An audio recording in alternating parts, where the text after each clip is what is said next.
Hello students, कैसे हैं आप। आज का जो टॉपिक है वो है इकाइनोडर्मेटा का। तो सबसे पहले इसके शब्द को समझिए। इकाइनोडर्मेटा क्या होता है। इकाइनो वर्ड बना हुआ इकाइनस से बना हुआ है और इकाइनस का अर्थ होता है स्पाइन। अभी मैं सरल भाषा में इसका नाम बता रहा हूं। डर्म का अर्थ होता है स्किन होता है। और एटा वर्ड का मीन होता है बियरिंग होता है, बियरिंग धारण करना। ऐसे जंतु जिनकी स्किन के ऊपर छोटे छोटे स्पाइंस होते हैं उसे हम इकाइनोडर्मेटा में रखते हैं। ये एक सरल नाम की शब्दावली है। अभी हम इसके जनरल कैरेक्टर्स को समझते हैं। आप देखिएगा ये एनिमल्स में कितनी विविधता होती है। ये सारे के सारे एनिमल्स कैसे होते हैं, ये मैराइन के अंदर होते हैं। यहाँ पर देखेंगे कुछ स्टार के समान दिखाई दे रहे हैं। ये जो सेकंड इमेज है ये स्टार फिश है। उसके अलावा ये ब्रिटल स्टार है। यानी कि ये एनिमल्स होते हैं एनिमल किंगडम के रेस्ट ऑफ द ग्रुप से बिल्कुल डिफरेंट होता है और डिफरेंट इनकी नेचर होती है, जिसके बारे में आज आप डिटेल में समझेंगे। So first of all, we have to study about the historical background of the Echinodermata. As I have already explained that this word Echinodermata is derived from two different words that are the echinose and the derm. Echinose means होता है spiny और the derm का अर्थ होता है skin. ऐसे animal जिनकी skin पे छोटे छोटे स्पाइंस होते हैं उनको हम इकाइनोडर्मेटा में रखा गया है। This term was first introduced by the Jacob clean. Jacob clean नामक साइंटिस्ट है, उन्होंने इन जंतुओं के लिए यह नाम रखा था। ये फाइलम है, इसके बारे में सर्वाधिक अध्ययन करने वाले वैज्ञानिक थे मैकेल। और मैकेल ने माना कि इन एनिमल्स को एक अलग से फाइलम में रख दिया जाए। इसलिए जब कभी भी एग्जामिनेशन में पूछा जाता है कि इकाइनोडर्मेटा संघ की स्थापना किसने की, तो हम कहेंगे मैकेल ने। एमसीक्यूज में कई बार पूछ लेते हैं। ये ग्रुप है वो बहुत बड़ा ग्रुप नहीं है, इसमें केवल 7550 लगभग इतनी ही प्रजातियां पाई जाती है, लेकिन ये इवोल्यूशन की दृष्टि से बहुत अधिक इंपॉर्टेंट ग्रुप होता है। इसकी ओरिजिन की बात करते हैं तो इनकी उत्पत्ति हुई थी कैम्ब्रियन पीरियड में, जिसको हम बोलते हैं 600 मिलियन ईयर्स एगो। इतने साल 600 मिलियन, आप जानते हैं 1 बिलियन का मतलब क्या होता है, 10 लाख होता है। इतने वर्ष पूर्व इनकी उत्पत्ति हुई थी, जो इंडिकेट हमें करता है कि इतने वर्षों पूर्व भी मैराइन एनिमल से वो उत्पन्न हो चुके थे। They show the close evolutionary linkage with the hemichordata and the chordata. ये एनिमल्स होते हैं, इनके बहुत सारे कैरेक्टर्स होते हैं जो कोर्डेटा से सिमिलरिटी दिखाते हैं और बहुत सारे ऐसे होते हैं कैरेक्टर जो कि हेमिकोर्डेटा से सिमिलरिटी दिखाते हैं, जो इसे इवोल्यूशनरी मोस्ट इंपॉर्टेंट बनाता है। अभी मैं जब आपको इसके जनरल कैरेक्टर्स बताऊंगा तो मैं बताऊंगा कि इन एनिमल्स में कौन कौन से ऐसे कैरेक्टर्स हैं जो कि हेमिकोर्डेटा के हैं और कौन कौन से कैरेक्टर्स हैं जो कि कोर्डेटा से मैच करते हैं। यहाँ पर अगर मैं जनरल बात कहूं तो आप देखेंगे कि कोर्डेटा के जितने भी एनिमल्स होते हैं उन्हें हम क्या बोलते हैं, उन्हें हम बोलते हैं एंटेरोसिलोमेट्स बोलते हैं। एंटेरोसिलोमेट्स, तो ये जंतु भी क्या होते हैं, एंटेरोसिलोमेट्स ही होते हैं। एंटेरोसिलोम एक प्रकार की ट्रूसिलोम होती है, जिसके बारे में हमने अलग से एक वीडियो बना रखी है, बेसिस ऑफ द क्लासिफिकेशन है। तो ये समानताएं इसके अंदर होती है, बहुत सारी समानताएं जिसको हम एफिनिटीज के रूप में पढ़ेंगे। तो फर्स्ट ऑफ ऑल हम इसके इंट्रोडक्शन के बारे में देखते हैं। ये एनिमल्स कहाँ रहते हैं, हमने कहा मैराइन में रहते हैं। These animals are exclusively habitant of the marine water. और इनकी नेचर की बात करें तो दोनों प्रकार के होते हैं। इनके कुछ जंतु होते हैं वो सेसाइल होते हैं, स्थानबद्ध होते हैं, यानी एक ही स्थान पर पेड़ पौधों की तरह लगे हुए रहते हैं किसी चट्टान के साथ में। तो कुछ जंतु ऐसे होते हैं जो स्विमिंग करते हैं, और जैसे कि स्टार फिश है, ये पेलेजिक भी होते हैं और पेलेजिक होते हैं और एक स्थान से दूसरे स्थान पर मूव करते हैं। नेचर की बात करें, सिमेट्री की बात करें तो ये एनिमल्स होते हैं, इनमें रेडियल सिमेट्री होती है और उसमें आप देखेंगे पेंटा रेडियल सिमेट्री भी होती है और बाइलेटरल सिमेट्री, 3 प्रकार की सिमेट्री है। एग्जाम में जब कभी भी एमसीक्यूज एग्जामिनेशन आते हैं तो एक कंफ्यूजन होता है हमेशा स्टूडेंट्स को, इसलिए मैं बता देता हूं ये वाला पॉइंट जहां पर मैं लिख रहा हूं, नोट लिख रहा हूं, ये वेरी वेरी इंपॉर्टेंट है। क्योंकि ये जो एनिमल्स होते हैं इनका जो लार्वा है, इंपॉर्टेंट बात क्या है, जब कभी भी डेवलपमेंट होता है आप जानते हैं पहले लार्वा का विकास होता है और लार्वा से क्या बनते हैं, एडल्ट्स बनते हैं। इनका जो लार्वा है उसमें होती है द्विपार्श्व सममिति, जिसे हम क्या बोलते हैं, बाइलेटरल सिमेट्री बोलते हैं। जबकि एडल्ट्स में क्या होती है, रेडियल सिमेट्री होती है। तो जब कभी भी एमसीक्यूज में इस संबंध में क्वेश्चन आता है तो आपको समझने की जरूरत है। लेकिन अब आपके दिमाग में ये आएगा जिन्होंने हमारी पुरानी वीडियो को नहीं देखा है कि ये बाइलेटरल सिमेट्री क्या है और रेडियल सिमेट्री क्या है। अगर आप इसकी डिटेल समझना चाहते हैं तो हमारी एक अलग से वीडियो है, उस वीडियो का टाइटल है बेसिस ऑफ क्लासिफिकेशन, क्लासिफिकेशन के आधार क्या क्या है, उसमें हमने इसकी डिटेल को बता रखा है। तो आप विशेष डिटेल उसी में देखेंगे, अदरवाइज ये एक नया टॉपिक और शुरू हो जाएगा। बॉडी शेप की बात करते हैं, ये स्टार शेप्ड हो सकते हैं, जैसा कि आप राइट साइड में एक फिगर बना रखे हैं, देखिए स्टार फिश का बना रखा है, तारे के समान ये दिखाई देते हैं, स्टार शेप्ड होते हैं जैसे कि एस्टेरियास, और उसके अलावा सिलिंड्रिकल होते हैं जैसे कि होलोथूरिया। होलोथूरिया की बात करें, होलोथूरिया के एनिमल्स को हम बोलते हैं सी कुकुम्बर। कुकुम्बर का अर्थ क्या होता है? खीरा होता है। हम सब्जियों में सलाद के रूप में खीरा खाते हैं। ऐसे होलोथूरिया ऐसे होता है, लॉन्गिट्यूडनल इसकी बॉडी होती है, सिलिंड्रिकल शेप्ड होता है। यहाँ पर मैं इसका नाम लिख देता हूँ, होलोथूरिया। होलोथूरिया के एनिमल्स होते हैं, ये कैसे हैं? सिलिंड्रिकल शेप के अंदर होते हैं। तो इनके एनिमल्स की जो स्ट्रक्चर होती है वो डिफरेंट टाइप की होती है। और हम बॉडी स्ट्रक्चर की बात करें तो मोस्टली हम कहेंगे पेंटामिरस होता है। पेंटा का मतलब क्या होता है? 5 होता है। देखिए यहाँ पर मैं नीचे एक डायग्राम बनाता हूँ, जैसे स्टार्स बनाते हैं हम स्कूल टाइप से, छोटे छोटे जब बच्चे थे तब, इसी तरीके से इनकी शेप ऐसी होती है, स्टार के समान होती है। और इस स्टार के अगर मैं सेंटर पॉइंट को मैं यहाँ पर मान लेता हूँ तो आप देखिए इनके एक्सिस को बनाता हूँ, तो ये हो गया फर्स्ट एक्सिस, ये सेकंड एक्सिस हो गया, ये थर्ड हो गया, ये फोर्थ हो गया और ये हो गया फाइव्थ हो गया। इसलिए इसका नाम क्या रखा गया है? पेंटामिरस बॉडी स्ट्रक्चर। जब कभी पूछते हैं इनकी बॉडी की बनावट कैसी है तो होंगे पेंटामिरस। पेंटा का मतलब 5 होता है, क्योंकि इसके अंदर स्टार फिश के अंदर ये जो आर्म्स होती है ये कितनी होती है? संख्या में 5 होती है, इसीलिए नाम इसका पेंटामिरस रखा हुआ है। इसकी बॉडी होती है attached with the central disc. यहाँ पर आप देखेंगे इसकी 500 आर्म किससे जुड़ी हुई है? यहाँ पर इसमें क्या होती है? एक सेंट्रल डिस्क होती है। यहाँ पर आप देखेंगे सेंट्रल डिस्क का पार्ट होता है जिससे ये सारी आर्म्स है वो आपस में जुड़ी हुई रहती है।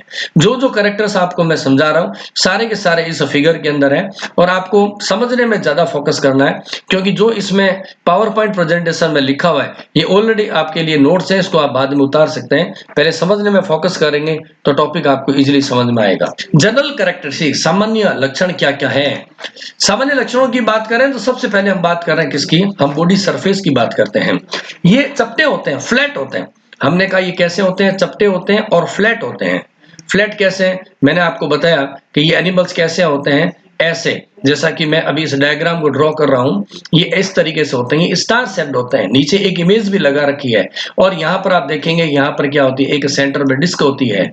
इस तरीके से ये फ्लैट है। एक सरफेस इसकी अपर है और दूसरी सरफेस इसकी नीचे की है, यानी कि मैं कह दूं अंडर बिनिथ कह देंगे, यहाँ पे एक नीचे की और इसकी सरफेस है। इस सरफेस का नाम देखो क्या रखा गया है। आप लेफ्ट में देखें लिखा oral surface and aboral surface, नाम खुद बता देगा। ओरल का मतलब क्या होता है? ओरल का अर्थ होता है माउथ होता है।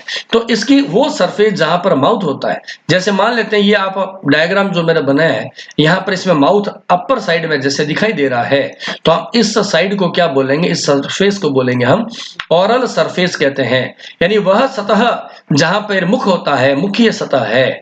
तो इसकी जो बैक साइड की होगी, यानी कि इसके नीचे की जो सतह होती है उसे हम क्या बोलेंगे? इसे हम बोलेंगे एबोरल सरफेस बोलते हैं, यानी कि माउथ की अपोजिट, माउथ के अपोजिट पार्ट हो गया है ओरल और एबोरल सरफेस है।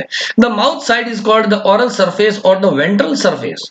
ओके, ओरल सरफेस भी कह रहे हैं और साथ में हम इसको क्या कहते हैं? वेंट्रल सरफेस भी कहते हैं। जैसे हम ह्यूमन बीइंग की बात करें, हमारे आगे का ये जो फ्रंट पार्ट है, हमारे आगे का ये जो फ्रंट पार्ट है इसको हम क्या बोल रहे हैं? हम इसको वेंट्रल साइड बोल रहे हैं। और हमारा माउथ भी कहाँ होता है? इस वेंट्रल साइड में होता है। तो अगर इसको स्टार फिश से कंपेयर करते हैं तो माउथ वाली साइड को हम क्या बोलेंगे? ओरल सरफेस करेंगे, जो कि कैसी होती है? वेंट्रल होती है। तो एबोरल सरफेस क्या होती है? इसकी एबोरल सरफेस यानी माउथ की ऑपोजिट है, वो कौन सी हो जाएगी फिर? उसे हम बोलेंगे डोर्सल सरफेस कहते हैं। ये छोटे छोटे माइन्यूट कॉन्सेप्ट्स होते हैं जो एमसीक्यूज के लिए बहुत काम के होते हैं, इसलिए इसको ध्यान से समझिएगा। Aboral surface it is the upper और the dorsal and the slightly convex side होती है, क्योंकि ये स्लाइड ना इसकी सरफेस एकदम ऐसी सीधी नहीं होती है थंब की तरह से, पाम की तरह, ये बीच में से कुछ फुली होती है, कॉन्वेक्स बना लेती है, इसकी सरफेस होती है। The large number of salt blunt and immovable calcareous spines arranged in the irregular row parallel along with the arm की एक्सिस। यानी कि मैं अगर इसको थोड़ा सा डिटेल के अंदर बना देता हूं, इसकी आर्म को हम बना दें, जैसे ये मान लेते हैं ये इसकी एक आर्म हो गई है, तो यहाँ पर क्या होंगे, छोटे छोटे स्पाइंस होते हैं, यहाँ पे स्पाइंस होते हैं। तो ये स्पाइंस कैसे हैं, देखिए इंपॉर्टेंट बात क्या कही हमने, ये स्पाइंस होते हैं इमूवेबल होते हैं, इनमें ज्यादा मूवमेंट की नेचर नहीं होती है, ये कैल्शियम कार्बोनेट के बने हुए होते हैं, इसलिए हम इसको क्या बोलते हैं, कैलकेरियस स्पाइंस बोलते हैं, इर्रेगुलर होते हैं, और ये parallel along the axis arranged रहते हैं, इसके एक्सिस के पैरेलल रहते हैं, वो अरेंज्ड होते हैं। ये होगी बॉडी स्ट्रक्चर की बात। बॉडी वॉल की बात करते हैं, जैसे हमारी ह्यूमन बॉडी में क्या होता है, बाहर एक्टोडर्म होता है, फिर मीजोडर्म होता है, देन एंडोडर्म होता है। इनकी बॉडी की बात करेंगे तो सबसे बाहर की तरफ देखिए, यहाँ पर क्या लिखा मैंने, बॉडी वॉल। सबसे बाहर एपिडर्मिस होता है, एपिडर्मिस के नीचे डर्मिस होती है, देन होती है मसल्स। ह्यूमन बीइंग में भी यही होता है। अभी अपने बात चली थी कि इकाइनोडर्मेटा के कौन कौन से कैरेक्टर्स हैं जो कि कोर डेटा से समानताएं दर्शाते हैं, तो आप ये समझ पाएंगे। हमारे अंदर भी जो स्किन होती है, हमारे जो ह्यूमन बीइंग की जो स्किन होती है, इसमें भी क्या होता है, बाहर की तरफ जो स्ट्रक्चर है उसे हम क्या बोलते हैं, एपिडर्मिस कहते हैं, और हमारी एपिडर्मिस होती है, उसके नीचे की ओर कौन सी स्ट्रक्चर होती है, डर्मिस होती है, और इस डर्मिस के नीचे ही हमारी बॉडी के अंदर भी क्या होता है, मसल्स होती है, जिसको हम क्या बोलते हैं, मस्कुलेचर कहते हैं। मैं यहाँ पर साथ साथ में लिखता हुआ जाता हूँ और साइड के अंदर यहाँ पर लिखा हुआ भी है। एपिडर्मिस होती है, पतली होती है, सिंगल लेयर्ड होती है, और उसके ऊपर सीलिया होते हैं, छोटे छोटे माइन्यूट होते हैं, स्ट्रक्चर होती है। डर्मिस क्या होती है, थिक होती है, कैलकेरियस प्लेट्स होती है एज ए एंडोस्केलेटन। इसके डर्मिस के अंदर क्या होते हैं, कैल्शियम कार्बोनेट है, उसकी क्या होती है, प्लेट्स होती है। यानी जब कभी पूछा जाए कि क्या इनमें एंडोस्केलेटन होता है, हम कहेंगे यस एंडोस्केलेटन होता है। इनका एंडोस्केलेटन किसका बना हुआ है, तो हम कहेंगे कैल्शियम कार्बोनेट की प्लेट्स का बना होता है। इन हर जो सेंटेंस है जो मैं बोल रहा हूं, जो यहाँ पर लिखा हुआ है, उन सभी से एमसीक्यूज बनते हैं। अगर एग्जाम में बड़ा क्वेश्चन आता है तो आपको क्या करना है, जितना इस पावर पॉइंट प्रेजेंटेशन के ऊपर स्लाइड में लिखा हुआ है, आप उसी को पॉइंट टू पॉइंट अगर लिख देंगे और जो मैं समझा रहा हूं वैसे डायग्राम बना देंगे, तो आपके मार्क्स से बहुत अच्छे आएंगे। नेक्स्ट देखिए स्लाइड में क्या कह रहा है। अब हम बात कर रहे हैं जनरल कैरेक्टरिस्टिक की, यानी कि बॉडी सिलोम की बात कर रहे हैं। इसकी बॉडी सिलोम के लिए हम क्या कह रहे हैं, ये होती है ट्रू सिलोम होती है, यानी कि वास्तविक देह गुहा है। इसको हम एंटेरोसिलोम भी कहते हैं। अब बात आती है वास्तविक देह गुहा क्या होती है। आप नीचे के इस फिगर में देखिए, जो मैंने यहाँ पर बनाया है, इमेज नंबर 1 लेफ्ट साइड में नीचे कोने में जो इमेज है उसमें आप देखें, यहाँ पर एक ब्लैंक स्पेस है। देखो मैं गोला बना रहा हूं, ये वाला क्या, ये सिलोम है, ये बॉडी के अंदर खाली स्पेस है, और इस सिलोम को हम क्या बोल रहे हैं, इसको हम बोल रहे हैं ट्रू सिलोम कहते हैं। ट्रू सिलोम का मतलब क्या है, इमेज को देखो आप लेफ्ट कोने में जो नीचे बना रखी है, ये सिलोम में इसके बाहर की ओर आप देखेंगे क्या बनी हुई है, लेयर है मेसोडर्म की है। देखिए जहां पर मैं लिख रहा हूं, इसके बाहर की तरफ है मेसोडर्म है, और उसके अंदर की तरफ भी क्या होती है, मेसोडर्म ही होती है। तो हमने कहा ट्रू सिलोम किसको कहते हैं, ट्रू सिलोम उसको कहते हैं जो हम कहेंगे a body coelom which is completely lined by the mesoderm। ऐसी देह गुहा जो पूर्णतः मेसोडर्म से कवर्ड रहती है, आस्तरित रहती है, उसको हम ट्रू सिलोम बोलते हैं। अब बात आई एंटेरोसिलोम क्यों कहते हैं, क्योंकि इनकी उत्पत्ति यहां पर तो मैं शॉर्ट में बता रहा हूं, इस सिलोम की उत्पत्ति किससे होती है, हम कहेंगे एंटेरोसिलिक पाउचेस से होती है, एंटेरोसिलिक पाउच से होती है। अब इसकी भी मैं अगेन आपको कहूंगा, डिटेल देखनी है तो हमारी उस वीडियो को देखेंगे जिसमें लिखा हुआ है, टाइटल की बात करें the basis of classification of animal kingdom है, क्योंकि हर पॉइंट्स है, इसकी डिटेलिंग से हमने पूरी वीडियो, इसकी ओरिजिन के बारे में भी हमने समझा रखा है, वहां जरूर देखेंगे। बॉडी सेगमेंटेशन की बात करें तो बॉडी इसकी अनसेगमेंटेड होती है और डिस्टिंक्ट हेड एब्सेंट होता है।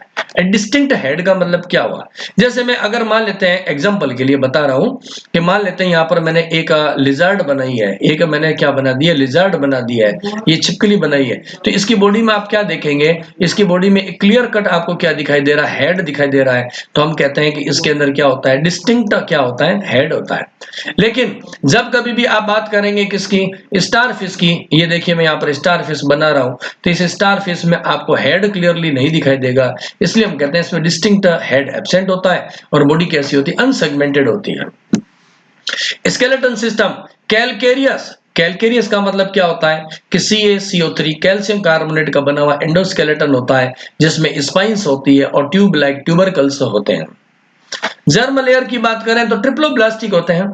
ये भी मैंने आपको डिटेल में पहले क्लासिफिकेशन के बेसिस में बता रखा है कि ऐसे एनिमल्स जिनके शरीर में बाहर की तरफ कौन सी लेयर हो, एपिडर्मिस होती है, एपिडर्मिस के नीचे की ओर कौन से टिश्यूज होते हैं, एंडोडर्म होती है, और सबसे मीजोडर्म होती है, और सबसे अंदर की तरफ होती है एंडोडर्म होती है। ऐसे एनिमल्स को क्या बोलते हैं हम? ट्रिप्लोब्लास्टिक एनिमल्स बोलते हैं। रटने की बात नहीं है, कॉन्सेप्ट को ध्यान रखना है। जब कभी एनिमल क्लासिफिकेशन की बात करेंगे तो हमेशा देखिए, मैं सबसे ऊपर क्या लिख रहा हूं, प्लेटाई हेलमिंथीज। ये जो प्लेटी हेलमिंथीज के जो एनिमल्स होते हैं उनके बाद के जितने भी एनिमल्स होते हैं सारे के सारे एनिमल्स कैसे होते हैं? ट्रिप्लोब्लास्टिक है। इस कॉन्सेप्ट को ध्यान रखोगे तो अलग अलग से आपको याद करने की जरूरत नहीं पड़ेगी। प्लेटी हेलमिंथीज और उसके बाद के एनिमल्स, यानी प्लेटियलमेंथी, एस्किलमेंथिड हो गया, Annelida, Arthropoda, Mollusca, Echinodermata, Hemichordata, Urochordata and Cephalochordata, Pisces, amphibian, reptile, Aves, mammals, all are the triploblastic animals.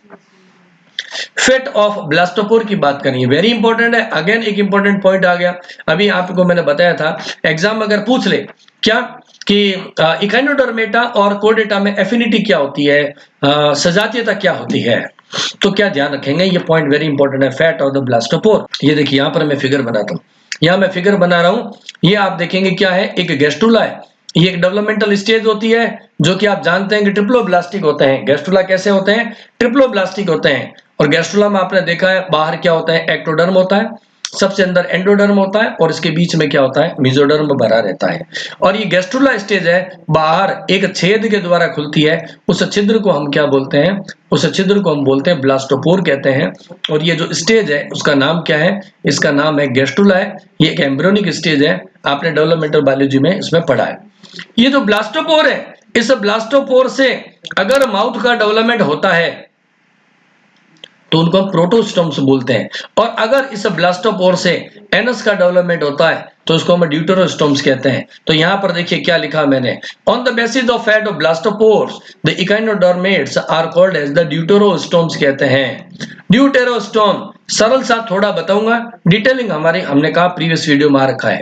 यहां पर ड्यूटेरो, यहां पर देखो मैं एक और वर्ड लिख देता हूं, ड्यूटेरो। ये वर्ड किससे बना है? ड्यूटेरो से बना हुआ है। और दूसरा वर्ड क्या बना हुआ है? स्टोम। ड्यूटेरो को अगर हम इंग्लिश में कहें तो होता है लेटर, और स्टोम का अर्थ क्या होता है? माउथ होता है। यानी ऐसे एनिमल्स में पहले किसका डेवलपमेंट होता है? पहले माउथ का डेवलपमेंट नहीं होता है, क्योंकि नाम का अर्थ ये बता रहे हैं, ड्यूटेरो मींस लेटर और mouth, later mouth, mouth later यानी बाद में डेवलप होगा। तो पहले किसका डेवलपमेंट होता है? ऐसे एनिमल्स में पहले ब्लास्टोपोर से एनस का डेवलपमेंट होता है, इसलिए इसको ड्यूटेरोस्टोम्स कहते हैं। ये एनिमल से ड्यूटेरोस्टोम्स हैं। फिर आ गया नया कॉन्सेप्ट आ गया है, हमने कहा इकाइनोडर्मेटा और उसके बाद के सारे एनिमल्स क्या है? ड्यूटेरोस्टोम्स है। यानी Echinodermata, Hemichordata, Urochordata and Cephalochordata and all kinds of the chordates are the deuterostomes, because in all such kind of the animals the blastopore of the gastrula develops into the anus. Then a very important point is coming, that is the locomotion. The water vascular system, this is the characteristic feature of the echinodermata, and there is a difference between the two words you keep in the mind. So what is the water vascular system and what is the water canal system?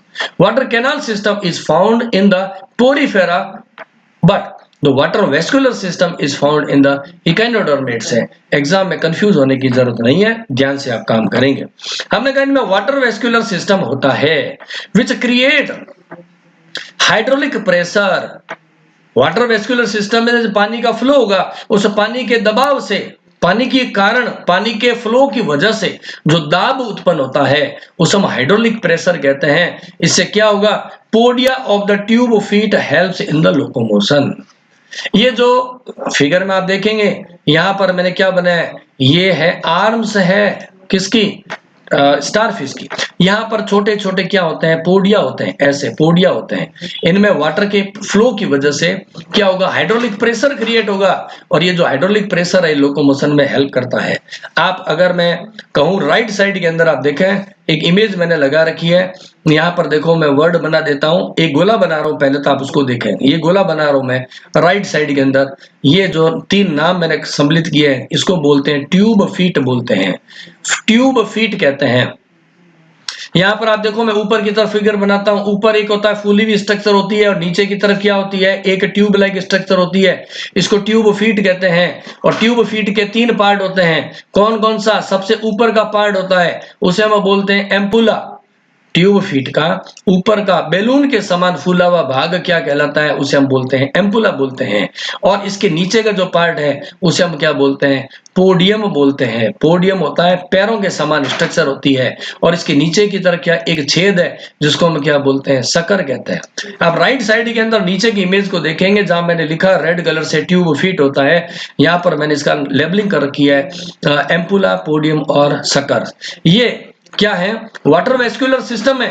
इसको मैं थोड़ा सा आपको clear कर देता हूं। आप इस पिक्चर के अंदर थोड़ा सा पहले इस पीपीटी को मैं क्लियर करता हूं, फिर आपको ये समझाता हूं वाटर वेस्कुलर सिस्टम की स्ट्रक्चर। ध्यान से सुनिएगा।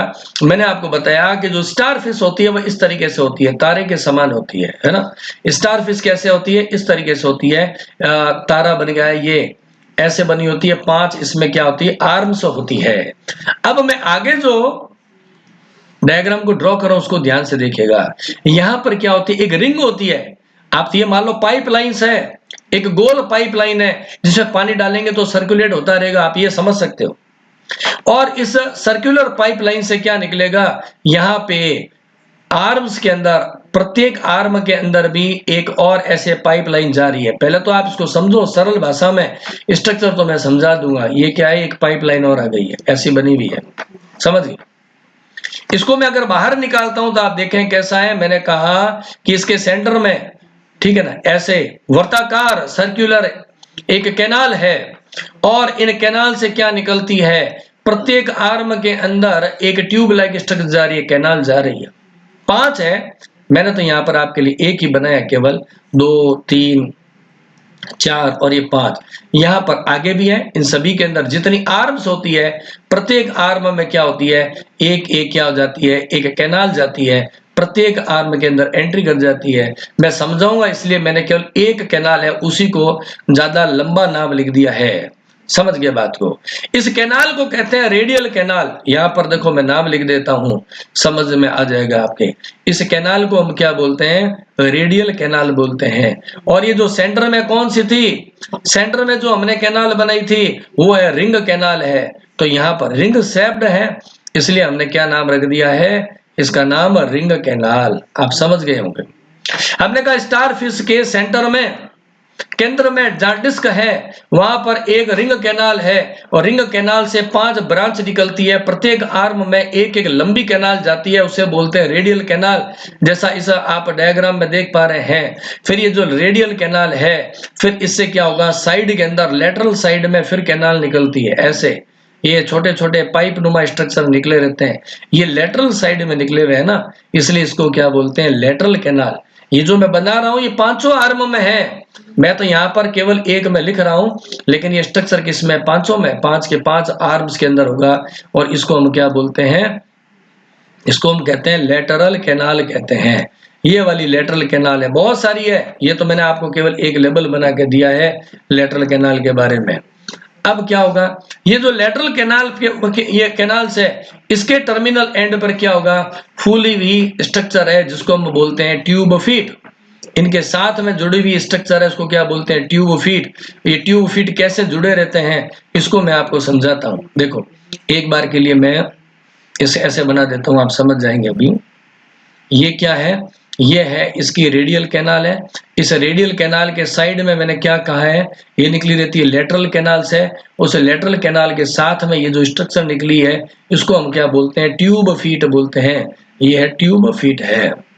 ओके, तो यहाँ पर ट्यूब फीट का मैंने आपको बताया, ऊपर का पार्ट क्या है, इसको हम बोलते हैं एम्पुला, गुब्बारे नुमा है। और नीचे इसकी जो आर्म है, इस आर्म को हम क्या बोलते हैं, पोडियम कहते हैं। और नीचे की ओर क्या होता है, इसमें सकर कहते हैं। और ये तीनों मिल गई तो क्या बन गया है, ट्यूब फीट बन गया है। ये इसके अंदर व्यवस्था होती है। यहाँ पर एक डिस्क नुमा स्ट्रक्चर होगी, यहाँ पे एक डिस्क नुमा स्ट्रक्चर होगी जो एक पाइपलाइन के थ्रू इस रेडियल कैनाल से जुड़ी रहती है। इस डिस्क नुमा स्ट्रक्चर को हम बोलते हैं मैड्रीपोराइट, मैड्रीपोराइट कहते हैं। समझ गए बात को? आप इस इमेज में देखो जो मैंने बना रखा है, जो पिक्चर लगा रखी है, यहाँ पर देखो मैं गोला बना रहा हूँ, मैड्रीपोराइट ये डिस्क नुमा स्ट्रक्चर है। और ये मैड्रीपोराइट स्टोन कैनाल के द्वारा किससे जुड़ी हुई है? इस रिंग कैनाल से जुड़ी हुई है। यानी अगर मैं आपको इस वाले जो मैंने ड्रॉ किया उसमें बताऊं तो यहाँ पे हमने कहा, देखो मैं नाम लिख देता हूं पहले यहाँ पे, फिर आप एरो लगाऊं तो समझना। मैड्रीपोराइट ये एक डिस्क नुमा स्ट्रक्चर है, कौन सी है? देखो ये वाली है, मैड्रीपोराइट है। और मैड्रीपोराइट से ये जो कैनाल निकल रही है येलो कलर की, जो मार्किंग कर रहा हूं वहां पर ध्यान रखें, उसे हम क्या बोलते हैं? उसे हम बोलते हैं स्टोन कैनाल कहते हैं। ये वाली जहां पर मैंने एरो लगाया ध्यान से रखेंगे, एरो, ये स्टोन कैनाल है। और स्टोन कैनाल के थ्रू मैड्रीपोराइट किससे जुड़ा हुआ है? तो हमने कहा देखो ये रिंग कैनाल है, इसके द्वारा ये जुड़ा रहता है। समझ गए बात को? रिंग कैनाल के ऊपर एक गुब्बारे नुमा और एक्स्ट्रा स्ट्रक्चर जुड़ी है जिसे हम बोलते हैं पोलियन वेसिकल कहते हैं। देखो यहाँ से एडिशनली गुब्बारे नुमा स्ट्रक्चर है, यहाँ पे एडिशनली गुब्बारे नुमा स्ट्रक्चर है। इन सब जगह इन आर्म्स के बीच में ऐसी स्ट्रक्चर निकली रहती है गुब्बारे की तरह। इसको हम क्या बोलते हैं? मार्किंग मैं कर देता हूं आपके सामने, ये है पोलियन। इसको क्या कहते हैं? पोलियन वेसिकल्स बोलते हैं, पोलियन वेसिकल्स कहते हैं। ठीक है ना? और इसी तरीके से राइट साइड का जो इमेज है उसके अंदर भी आप ये देख पाएंगे, देखो मैं गोला बना रहा हूँ ये लाल कलर से, इसको बोलते हैं पोलियन वेसिकल्स कहते हैं। ये इसकी स्ट्रक्चर्स होती है। समझ गए बात को? उसके अलावा मैं इसमें इंपॉर्टेंट स्ट्रक्चर क्या, देखिए मैं गोला बना देता हूं यहाँ पर, टिडमैन बॉडी रिंग कैनाल के ऊपर ये बनी हुई है, इसको क्या बोलते हैं? टिडमैन बॉडी बोलते हैं, टिडमैन्स बॉडी बोलते हैं। आगे और इसके फंक्शन और आते रहेंगे तो आप समझते रहेंगे। अभी नेक्स्ट स्लाइड में चलते हैं। अब देखिए वेरी इंपॉर्टेंट पॉइंट्स क्या आने वाला है, वो है डाइजेस्टिव सिस्टम। देखो डाइजेस्टिव सिस्टम, जब कभी भी किसी भी एनिमल फाइलम की जो बात करते हैं, आपको पहला पॉइंट लिखना होता है कि इसकी जो डाइजेस्टिव सिस्टम कैसा है, एलिमेंट्री कैनाल कैसी है, कंप्लीट है या इनकम्प्लीट है।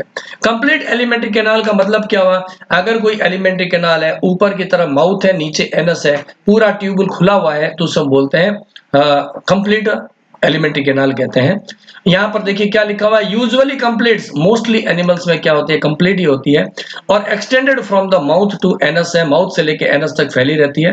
माउथ कहाँ होता है? मैंने पहले ही बताया, ओरल साइड में माउथ होता है, यानी कि ओरल यानी कि वेंट्रल साइड में क्या होता है? माउथ होता है। और डोर्सल साइड होती है जिसको हम एबोरल साइड कहते हैं, मैंने अभी प्रीवियस स्लाइड के अंदर बताया था, वहां उसमें क्या होता है? एनस होता है। तो ये इसकी स्ट्रक्चर होगी। Some have the reduced system, brittle star जो होती है उसमें क्या होता है? डाइजेस्टिव सिस्टम थोड़ा कम डेवलप होता है, रिड्यूस्ड होता है, हांसित बोलते हैं हम उसे। एक्स्ट्रा सेलुलर डाइजेशन होता है, कोशिकाओं के अंदर नहीं होता। अब जानते हैं कोशिकाओं के अंदर होने वाले हम कहेंगे डाइजेशन को इंट्रा सेलुलर कहते हैं। इसमें कैसा होता है? एक्स्ट्रा सेलुलर डाइजेशन होता है। इसके अंदर भी देखें, it's cardiac stomach can come out from the mouth for the capturing the prey.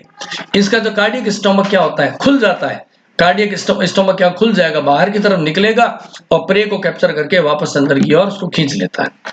Circulatory system very important point है, ओपन टाइप का होता है, खुले प्रकार का होता है। और इसके जो सर्कुलेटरी सिस्टम है उसे हम क्या बोलते हैं? हिमल सिस्टम बोलते हैं या पेरी हिमल सिस्टम भी बोलते हैं।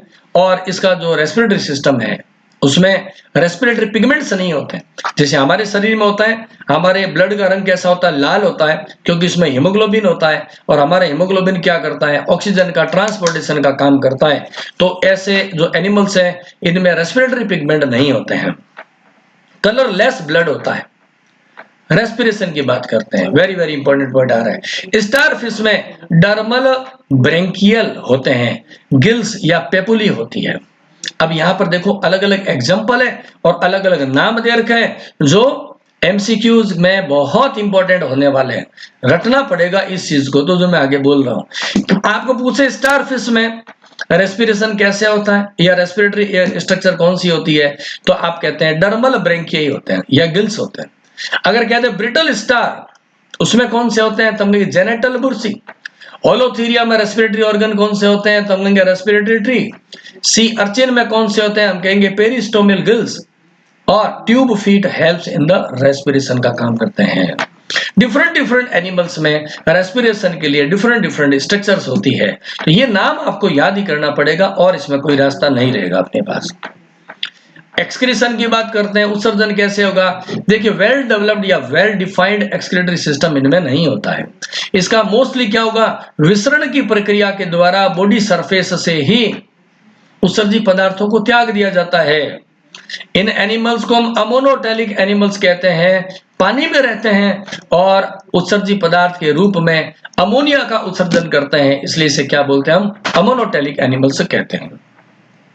नर्वस सिस्टम बहुत सरल होता है। आप नीचे इस डायग्राम में देखो, इसकी जो स्टारफिश की 5 भुजाएं हैं, सेंट्रल डिस्क में देखो क्या है, नर्व रिंग है, ये बीच के अंदर नर्व रिंग है, जहां पर देखिए मैं लाल बना रहा हूं, ये नर्व रिंग है इस डिस्क में। और हर एक नर्व रिंग के से हर आर्म के अंदर क्या निकलती है, एक तंत्रिका जा रही है, हर ब्रांच में एक तंत्रिका जा रही है। इस तरीके से 5 आर्म्स है तो 5 ही क्या निकलती है, इसमें रेडियल नर्व्स निकलती है।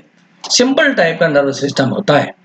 सेंसरी ऑर्गन, संवेदी अंगों की बात करें तो इसमें ओसिलाई होती है जो कि सिंपल होती है, देखने में काम आती है। कुछ जंतुओं में टेंटिकल्स होते हैं जो कि ऑल्फैक्टरी ऑर्गन का काम भी करते हैं, और स्टेटोसिस्ट होती है वो बैलेंसिंग ऑर्गन का काम करते हैं। ये कुछ विशेष स्ट्रक्चर्स होती है इकाइनोडर्मेटा में। रिप्रोडक्शन की बात करें, मोस्टली यूनिसेक्सुअल होते हैं, एक लिंगी है। एक लिंगी को आप जानते हैं कि डायोइसियस कहते हैं। ऐसा क्यों कहते हैं उसको थोड़ा सा मैं और क्लियर कर देता हूं। देखिए, मैं बना लेता हूं आपके सामने, एक ये एनिमल है और ये एक दूसरा एनिमल है।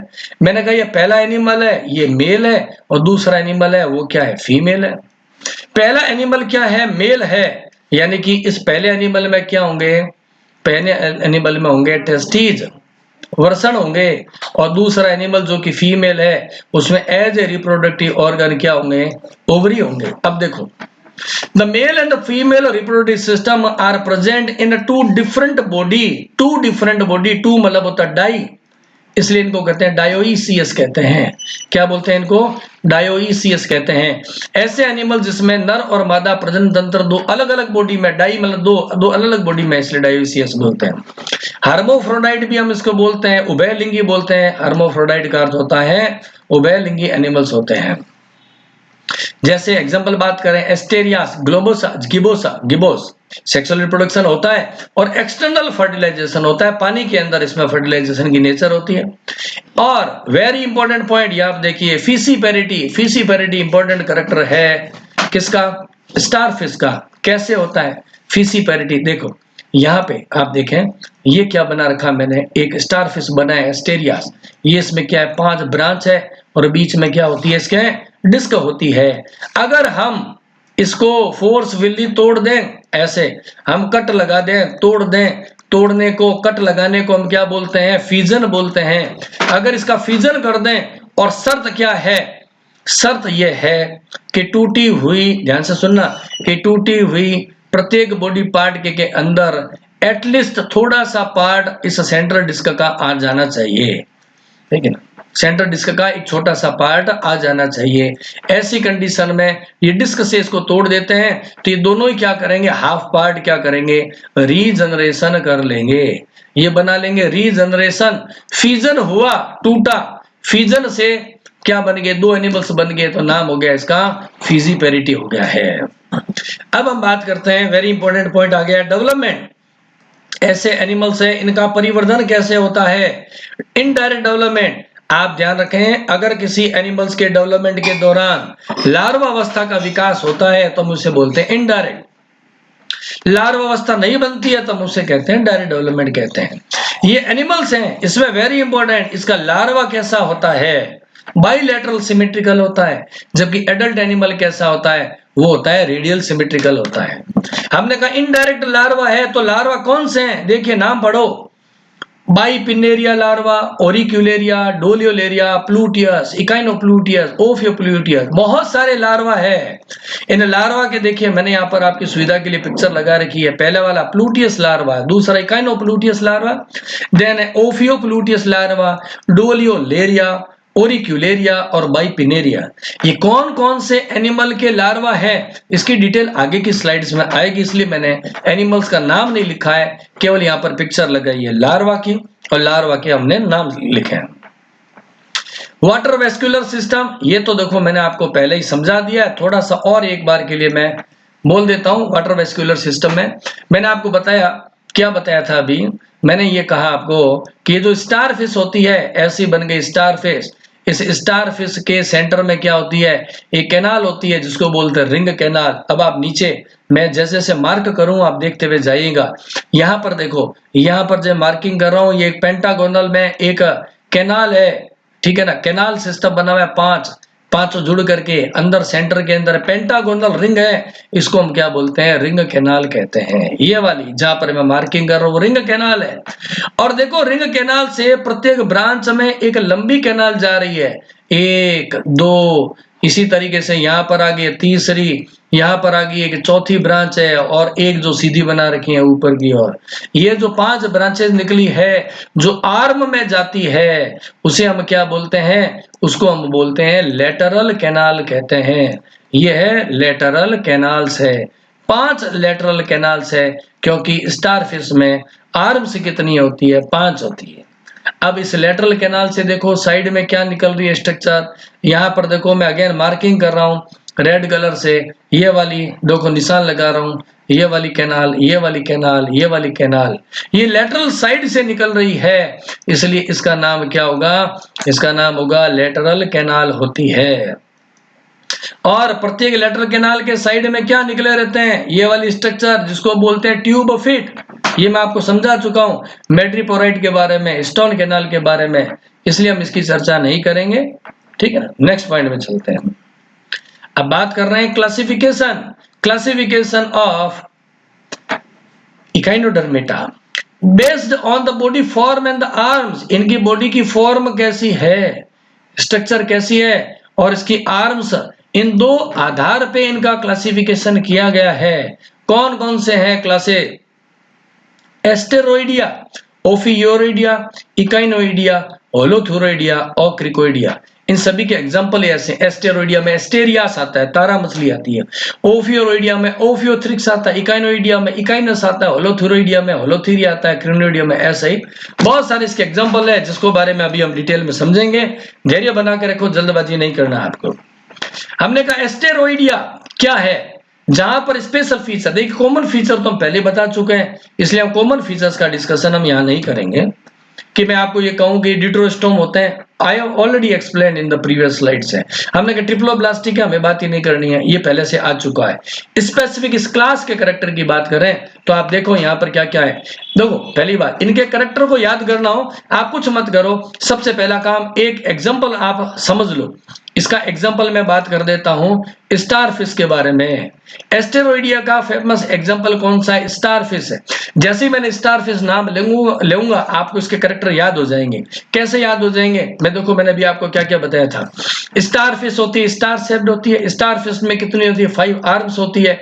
स्टारफिश में 2 सरफेस होती है, ओरल और एबोरल सरफेस, यही बातें सारी इसमें लिखी हुई है, अलग से याद करना नहीं है। एक एक एग्जांपल के नाम को याद रखो, एक एक एग्जांपल को आप समझ लें, उसकी फोटो को समझ लें, कैरेक्टर को, तो ये पूरे याद हो जाएंगे। देखो स्टार शेप्ड है, ट्यूब फीट होते हैं जिसमें सकर्स होते हैं, मैंने बताया आपको, स्पाइंस होते हैं, पेडिसिलरी या एम्बुलेक्रल ग्रूव्स होते हैं, और मैड्रीपोराइट होते हैं, बता चुके हैं।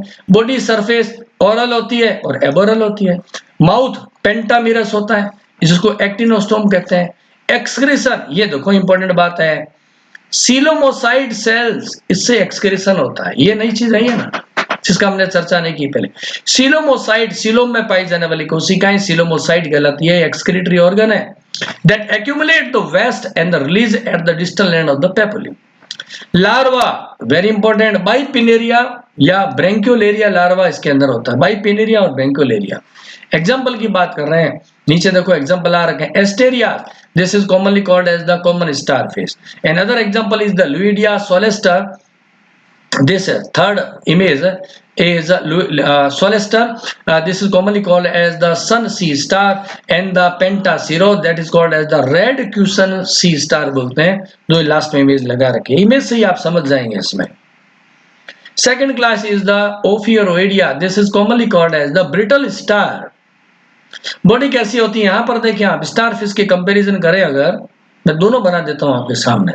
ये तो कौन सी है, स्टारफिश है, लेकिन जैसे हम किसकी बात करें, ब्रिटल स्टार की, तो इसकी जो आर्म्स होती है वो कंपैरेटिवली कैसी होती है, स्लेंडर होती है। इस तरीके से इसकी आर्म्स होती है।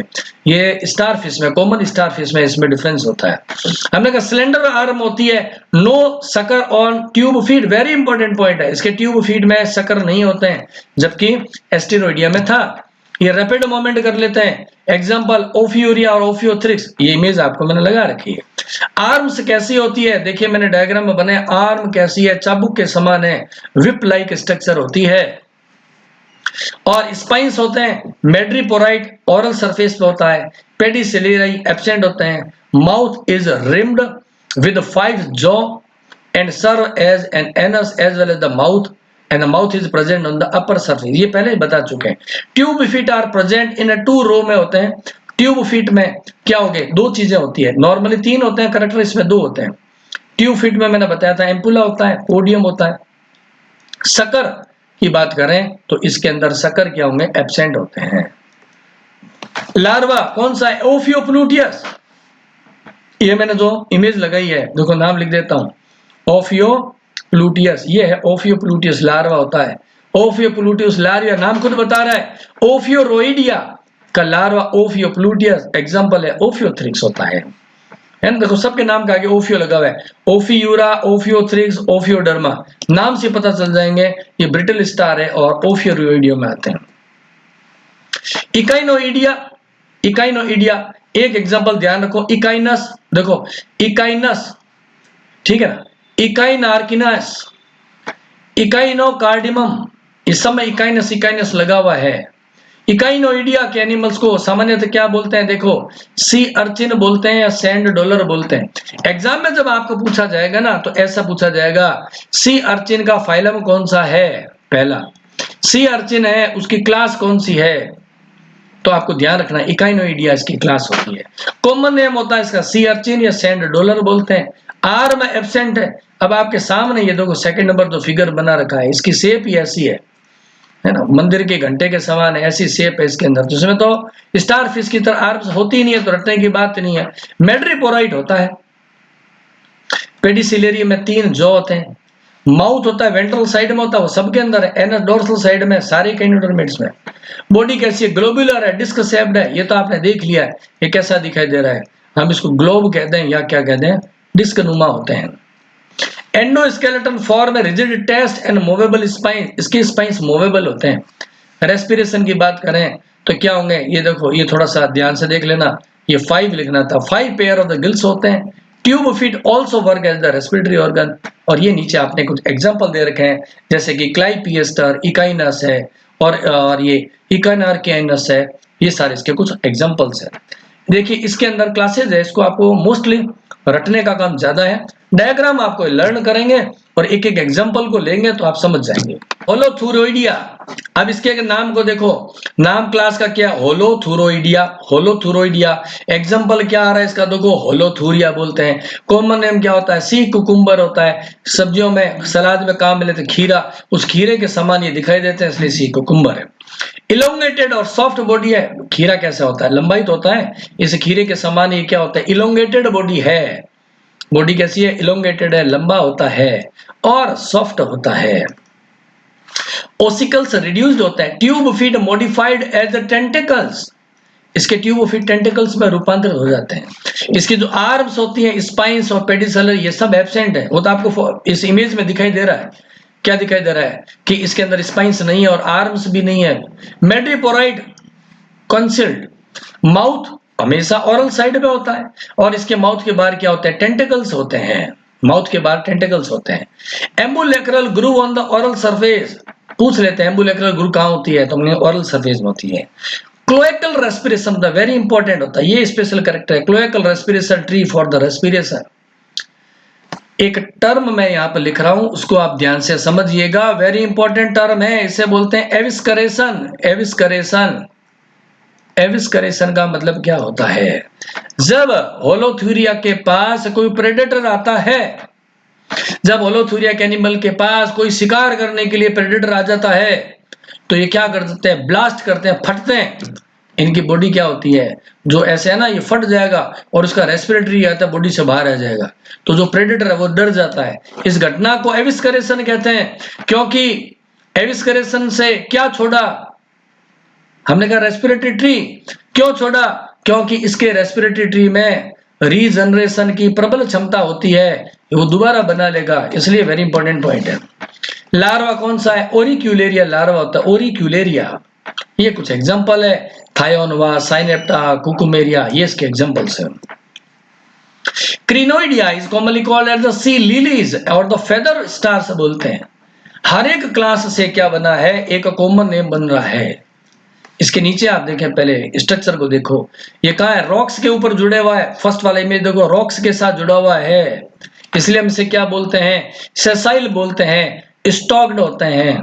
माउथ और anus on the upper oral surface की तरफ, ऊपर की तरफ माउथ है और एनस भी कहाँ वहीं पर है।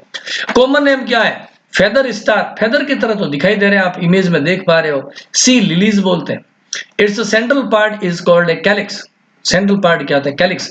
एक्चुअल में क्या है, ये इसका सेंट्रल पार्ट है, और यहाँ से क्या, ये आर्म की तरफ बाहर निकला रहता है, ऐसे बहुत सारी आर्म्स निकली रहती है ना, ये सेंट्रल पार्ट, इसको हम क्या बोलते हैं, इसका कैलिक्स क्या होता है, कैलिक्स होता है। 5 आर्म्स है, double row of the small branches है called the pinnules. Pedicellariae absent होता है, mouth at the oral surface, anus भी ओरल सरफेस पे होती है। एम्बुलेक्रल ग्रुप प्रेजेंट होता है, ट्यूबोफिट विदाउट सकर होते हैं। लार्वा का नाम है doliolaria, example Antedon. Antedon is commonly called as the feather star in the sea lily. ये जो फर्स्ट एग्जांपल है ये किसका है, एंटेडॉन का है। ये सभी क्लासेज के अंदर जब प्रैक्टिकल करेंगे तब भी वेरी इंपॉर्टेंट होता है, इसलिए समझ लेना और इमेज को याद कर लेना। अब देखें इसकी इकोनॉमिक इंपॉर्टेंस की डिस्कशन करते हैं कि क्या इसकी इकोनॉमिक इंपॉर्टेंस है। देखो, इकोलॉजिकल रोल वो तो हमेशा ही होता है, कोई भी एनिमल होता है वो फूड चेन और फूड वेब का पार्ट होता है, इसलिए वो इकोलॉजिकल दृष्टि से तो हमेशा ही फायदे का ही होता है, उसका इंपॉर्टेंस रोल होती है। फूड सोर्स के रूप में सी कुकुम्बर को फूड के रूप में खाते हैं। सी अर्चिन की बहुत सारी प्रजातियां जो एडिबल्स होती है। लाइम सोर्स कैलकेरियस टेस्ट होते हैं, बॉडी पर कैलकेरियस टेस्ट होते हैं, तो चूने का सोर्स भी होता है। साइंटिफिक रिसर्च में तो सारे एनिमल्स आते ही हैं, तो इंपॉर्टेंस है। बायो इंडिकेटर है, क्योंकि एनवायरमेंटल पोल्यूशन को ये बता देते हैं। पेस्ट का रोल क्या है, some starfish damage the coral reef, कुछ स्टारफिश कोरल रीफ को डैमेज कर देती है। मेडिसिनल यूज है, सी कुकुम्बर की बहुत सारी वैरायटी से पौराणिक समय से दवाइयों का निर्माण किया जाता है, तो स्टारफिश को ये सारी चीजें बहुत इंपॉर्टेंट बनाती हैं।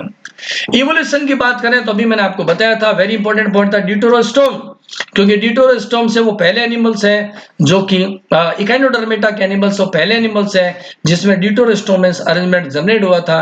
उसके बाद के जितने भी एनिमल्स हैं, हेमिकोर्डिटा से लेके कोर्डिटा तक, सारे ड्यूटेरोस्टोम्स हैं। लार्वा में बाइलेटरल सिमेट्री होती है, indicate the echinoderm evolve from the bilateral symmetrical ancestor, क्योंकि लार्वा में बाइलेटरल है, इसका मतलब इसके एंसेस्टर कैसे थे, वो द्विपार्श्व सममित थे। एंडोस्केलेटन एंड WVS यानी water vascular system show the unique specialization जो और किसी में नहीं है। फॉसिल्स रिकॉर्ड बताता है, एग्जांपल जैसे ब्लास्टोइडिया और सिस्टोइड्स trace a long evolutionary history with adaptive radiation into the different marines. The transition from the sessile to the free-living form, from the crinoidea to the holothuroidea, reflect the major morphological and the ecological diversification होते हैं इन animals में। अब यहाँ पे मैंने आपको बताया था जो चीजें आपको याद करनी है, रटनी है, वो मैंने पहले लिख दी है। कौन कौन सी, देखो क्या रटने की बात थी, क्लासेज के अकॉर्डिंग नाम दे रखे हैं मैंने। देखो क्रिनोइडिया में लार्वा कौन सा है, डोलियोलेरिया। एस्टेरोइडिया में बाइपिनेरिया। ओफिरोइडिया में ophiopluteus. In the Echinoidea the echinopluteus. In the Holothuria the ओरिक्यूलेरिया।